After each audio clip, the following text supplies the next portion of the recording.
Bienvenue mesdames, messieurs à cette revue de presse. Les morgues débordées face à l'ampleur du carnage. Goma, un bilan provisoire effroyable de 773 morts et 2880 blessés. Titre info 27.cd. Goma à genoux mais debout dans la dignité.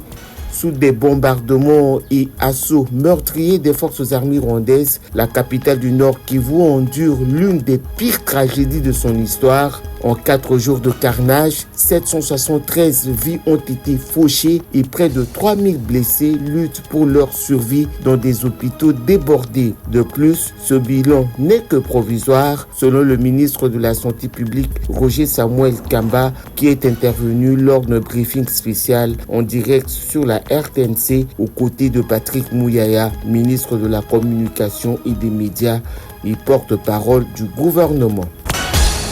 Le G7 exhorte les RDF M23 à cesser leur offensive et se retirer de la RDC, annonce Mediacongo.net. La pression internationale s'accentue sur le Rwanda. Les ministres des Affaires étrangères du G7 ont condamné fermement samedi 1er février l'offensive des forces rwandaises de défense dans l'est de la RDC. Sans détour, ils ont exigé le retrait des RDF du territoire congolais. Cette offensive qui a conduit à la prise notamment de Minova, Sake et Goma constitue un mépris flagrant pour la souveraineté et l'intégrité territoriale de la RDC, ont déploré les chefs de la diplomatie de l'Allemagne, du Canada, des États-Unis, de France, de l'Italie, du Japon et du Royaume-Uni, ainsi que la haute représentante de l'Union européenne.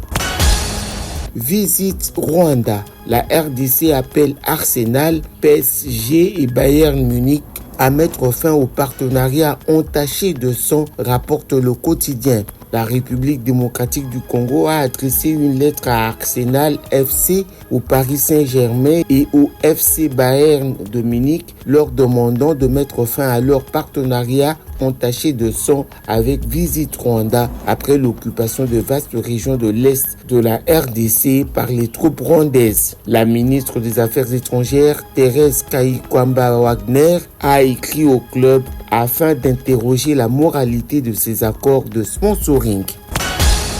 Nord Kivu, la population de Béni salue la réduction du train de vie des institutions publiques en soutien au FARDC, note le potentiel.cd. Cette initiative prise par le chef de l'État, Félix-Antoine Tshisekedi Tshilombo, est applaudie par la population de Béni. La décision du premier citoyen de la République cherche à alléger le fardeau qui pèse sur les provinces. Pour cette population, les dirigeants doivent montrer l'exemple, surtout en ce temps difficile.